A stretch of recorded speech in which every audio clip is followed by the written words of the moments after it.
कार्यशाळेच्या निमित्ताने माझ्याकडे भूमी कीड व्यवस्थापन हा जो विषय आहे, याच्यामध्ये प्रथमतः आपण भूमी कीटकाच्या 4 अवस्था आणि ते नुकसान कशा पद्धतीने करतात ते बघू. त्याच्यामध्ये भूमी किडीच्या 4 ज्या अवस्था आहेत त्यामध्ये अंडी, आळी, कोश आणि प्रौढ. अंडी जी अवस्था आहे ती 8 ते 10 दिवसासाठी असते. पण अंडी आपण आता बघतो, आता सरांनी मगाशी सांगितलं की आता अनइव्हन पाऊस असणार आहे, अल निनोचा जो आपल्यावर इम्पॅक्ट होणार आहे, तेव्हा जे प्रौढ भुंगेरे मे महिन्यामध्ये जेव्हा पाऊस पडतो, वळवाचा पहिला पाऊस, त्यानंतर प्रौढ भुंगेरे बाहेर येतात, मिलनासाठी बाहेर येतात. त्यावेळी ते आपल्या बांधावर वगैरे जे लिंबाची झाडं, बोर, बाबूळ याच्यावर आपले फिडिंग करतात. ती पॉलिफिगस पेस्ट आहे ही भूमी, आणि त्या दरम्यान ती अंडी घालते. आपल्या ऊस पिकामध्ये किंवा जी मोकळी जागा असते त्यामध्ये अंडी घालते. एक मादी आहे ती जवळपास 20 ते 25 अंडी घालते. आणि ही जी अंडी मधून आहे, जूनच्या दुसऱ्या आठवड्यामध्ये अळी बाहेर पडते. आणि जी अळी आहे ती 6 ते 8 महिने कालावधी तिचा असतो. आणि हीच आपल्या ऊस पिकासाठी सर्वात घातक अवस्था आहे.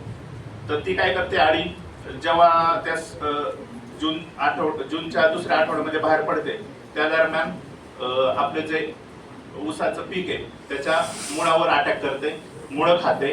आणि त्यामुळे काय होतं, वर झायलम फ्लोएम मार्फत जे अन्नद्रव्य वर ऊसाला भेटत असतं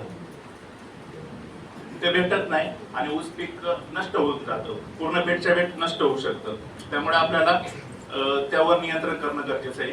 त्यासाठी एकात्मिक व्यवस्थापनामध्ये 3 पद्धती आहे. एक तर भौतिक नियंत्रण, जैविक नियंत्रण आणि रासायनिक नियंत्रण. भौतिक नियंत्रण मध्ये जर बघितलं तर एक मशागत करणं गरजेचं आहे. मशागत मध्ये म्हणजे काय, तर 15 ते 20 सेमी खोलगट नांगरट करणं गरजेचं आहे, ज्यामुळं ती भूमीचे जे आळ्या आहेत त्या जमिनीवर येतात, नंतर पक्षी ते खाऊन टाकतात किंवा आपण ते पण उन्हामुळे मारतात किंवा आपण त्या गोळा करून नष्ट करू शकतो. दुसरं म्हणजे शेतामध्ये पाटपाणी सोडायचं. जास्त काळ ते साठून ठेवलं पाटपाणी की त्यामुळे त्या आळ्या मरून मारतात. तिसरं म्हणजे पहिला पाऊस पडल्यानंतर आपण कमी खर्चातील प्रकाश सापळा, तो प्रकाश सापळा आता आपण महाविस्तार म्हणतो, महाकृषी ऍप मार्फत आपण मोहीम मोठ्या प्रमाणात राबवणार आहोत. ऊस ज्या भागात मोठ्या प्रमाणात क्षेत्र आहे तिथं त्या ठिकाणी आपण प्रकाश सापळा ची मोहीम मोठ्या प्रमाणात राबवायची. प्रकाश सापळ्यामध्ये आपण रात्री 7 ते 9 त्या दरम्यान तो पिवळा बल्ब आहे आणि आपण जो खड्डा करून त्यामध्ये पिवळा कागद टाकून जो प्रकाश सापळा तयार करणार आहे, 7 ते 9 दरम्यान तो पिवळा बल्ब चालू करून ते भूमीचे किडे त्यामध्ये पडतात आणि त्यानंतर आपण गोळा करून नष्ट करायचे. असे भौतिक नियंत्रण आहे. नंतर जैविक नियंत्रण, याच्यामध्ये जैविक जे कल्चर आहे त्याच्यामध्ये मेटारायझम अॅनसोप्ली, ब्युवेरिया बेसियाना हे प्रत्येकी 2 लिटर हे ड्रिप किंवा शेणखत किंवा कंपोस्ट याच्यामध्ये मिक्स करून ते आपण सोडायचंय. तसंच PSI ने तयार केलेले PUM असं ते प्रति एकरी 2 लिटर 400 लिटर पाण्यामध्ये मिक्स करून आळवणी करायचं किंवा ड्रिप मधून सोडायचं.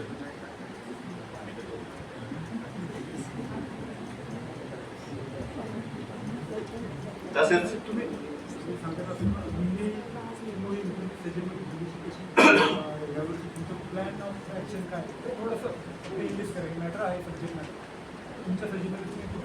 याच्यात आहे ना, ते चांगलं सांगितलंय. त्याच्यानंतर अक्षय आहे ना, त्यांनी AI वर केलं एक 2 मिनिटं नंतर दाखव. मग AI कसं मदत करतं तू दाखव. झालं तुझं सांग. जैविक नियंत्रण मध्ये अजून EPN कल्चर आहे, ते पण आपण जवळपास 2 लिटर 400 लिटर पाण्यामध्ये मिक्स करून आळवणी किंवा ड्रिपच्या माध्यमातून द्यायचंय.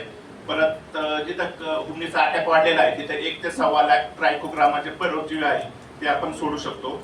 परत रासायनिक नियंत्रण, याच्यामध्ये जून जुलै महिन्यामध्ये जेव्हा त्याचा अटॅक होतो ते पिप्रोनिल 0.3% जे दाणेदार कीटकनाशक आहे ते 10 किलो प्रति एकरासाठी आपण सोडू शकतो.